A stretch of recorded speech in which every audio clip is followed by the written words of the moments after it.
Epilogue, 1 year later.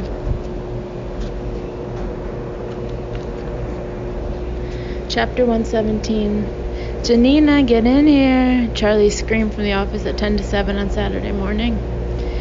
I lifted my head off the pillow and sighed at the pet name Charlie had invented on the way back from our honeymoon the month before.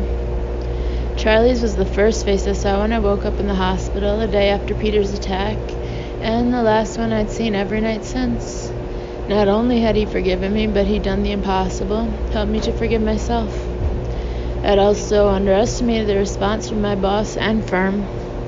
Tom couldn't have been more supportive or understanding once everything came out. I even got a postcard from Justin Harris. It was from Antigua, where he'd relocated after he was finally cleared. He'd given me a standing offer to visit anytime. He was going to be waiting a while. I didn't think I'd be heading back down to the Caribbean anytime soon. Janina, Charlie called again. I crawled out of bed and stepped into the hall. What's he hollering about? Emma said with a groggy smile as she poked her head out of our new Upper West Side apartment's second bedroom. No idea, I said, happily noting the lack of bags under Emma's eyes. She'd been having fewer and fewer nightmares. She was definitely moving on, and so was I.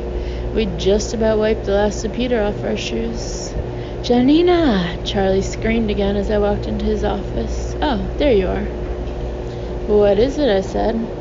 We need to celebrate, Charlie said, springing up from his office chair. He clicked a button on his laptop. The printer turned on with a long beep before pages started spitting out.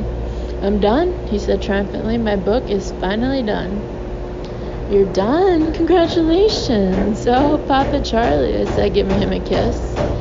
But wait a second. What's your story about anyway? I said coyly, as if I hadn't been editing the damn thing for the last year.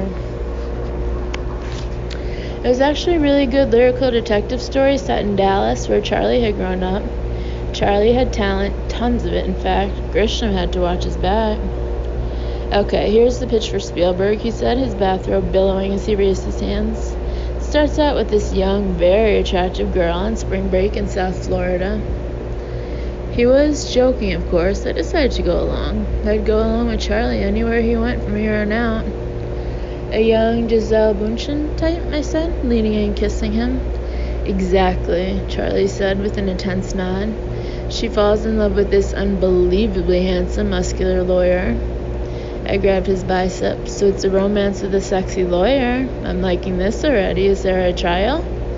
Better, Charlie said. They get a guy off death row. I smiled at him, started laughing. Does everyone live happily ever after? Charlie stopped. He grabbed his stubbled chin, thinking it over as he looked up at the ceiling. You'll just have to wait for the sequel, he finally said, with a grin.